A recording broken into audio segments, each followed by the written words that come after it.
মোংলাবাসী কেউ যদি আপনাদের ঘের দখল করতে আসে, আপনারা কি তাদেরকে ঘের দখল করতে দিবেন? বাংলাদেশে যদি কেউ ঘের দখলের রাজনীতি করতে চায়, চাঁদাবাজির রাজনীতি করতে চায়, ছিনতাইয়ের রাজনীতি করতে চায়, কমিশনের রাজনীতি করতে চায়, বাংলাদেশের মানুষেরা যেমন করে শেখ হাসিনাকে বাংলাদেশ থেকে বিদায় করেছে, ওই ঘের দখলকারী চাঁদাবাজ কমিশন খোরদেরকেও বাংলাদেশ থেকে আমরা বিদায় করে দেব ইনশাআল্লাহ। বাংলাদেশের মানুষেরা এদেশের প্রাণ প্রকৃতি জলবায়ু যেন বাংলাদেশের পরিবেশের উপযোগী থাকে, সেটা আমরা সব সময় চেয়েছি। কিন্তু রামপালে কয়লা বিদ্যুৎ কেন্দ্রের নামে এই অঞ্চলের মানুষের জলবায়ুকে, কৃষি জমিকে হুমকির মুখে ফেলা হয়েছে। শুধু তাই নয়, মোংলা বন্দর নিয়ে আন্তর্জাতিক পর্যায়ের ষড়যন্ত্র চলছে। আমরা স্পষ্ট করে বলি, বাংলাদেশের কোন স্থাপনা নিয়ে বিদেশি কোন ষড়যন্ত্র আমরা মেনে নেব না। ভাইরা আমার, এই বাংলাদেশে বিগত সময়ে গুম, খুন, ক্রসফায়ার, আয়না ঘরের নিপীড়ন আমরা দেখেছি।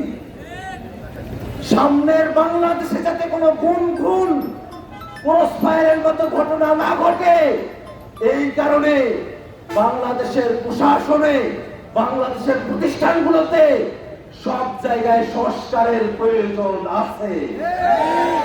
একটি দল মনে করে শুধু নির্বাচন হয়ে গেলে বাংলাদেশের সমস্যার সমাধান হবে। শেখ হাসিনাও তাই করত। বাংলাদেশের মানুষের গণতন্ত্রকে সুরক্ষিত না রেখে 14, 18, 24-এর একতরফা রাতের ভোটের দামি নির্বাচন তারা করেছিল। সেই নির্বাচনগুলোকে আমাদেরকে রক্ষা করতে পেরেছিল।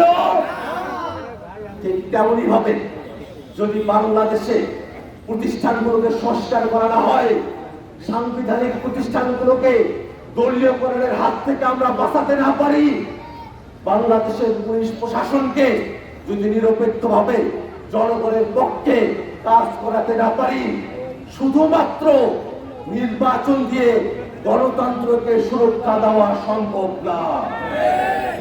গণতন্ত্রকে সুরক্ষা দেওয়ার জন্যই সংস্কার করে নির্বাচন আয়োজন করতে হবে, বিচার করে নির্বাচন আয়োজন করতে হবে।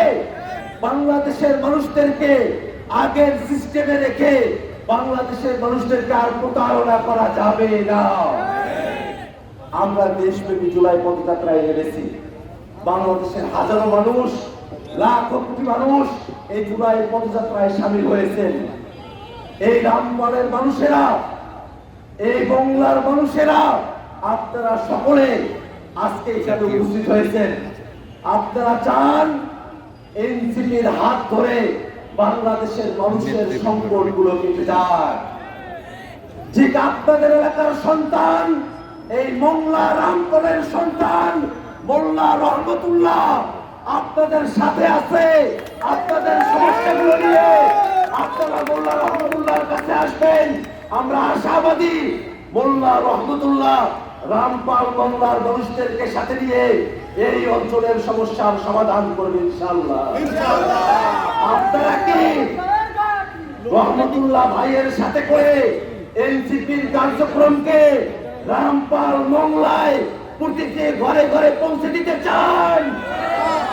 ইনশাআল্লাহ রামপালের মানুষ, মোংলার মানুষ এনসিপির নতুন বাংলাদেশের যে রাজনীতি, সেই রাজনীতিতে আপনারা সকলে সক্রিয়ভাবে অংশগ্রহণ করবেন।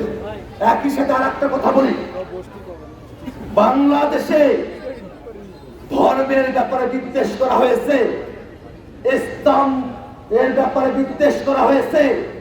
বাংলাদেশের মানুষ দাড়ি টুপি নিয়ে রাস্তাঘাটে বের হতে পারে নাই। তাদেরকে জঙ্গি ট্যাগ দিয়ে তাদেরকে জেলখানায় আয়না করে তাদেরকে নিয়ে যাওয়া হয়েছে। আমরা সেই বাংলাদেশে আর ফিরতে চাই না। এবং একই সাথে এই বাংলাদেশের মানুষ ধর্মপ্রাণ মানুষ, ধর্মের প্রতি তাদের অনুরাগ রয়েছে। এই বাংলাদেশের মানুষ ধর্ম নিয়ে বাড়াবাড়ি করা পছন্দ করে না। আমরা দেখেছি একজন ইমামকে কোপানো হয়েছে। আমরা অত্যন্ত লজ্জিত। কোন মুসলমান বিনা কারণে আর এক ব্যক্তির উপরে তারা হামলা করতে পারে না।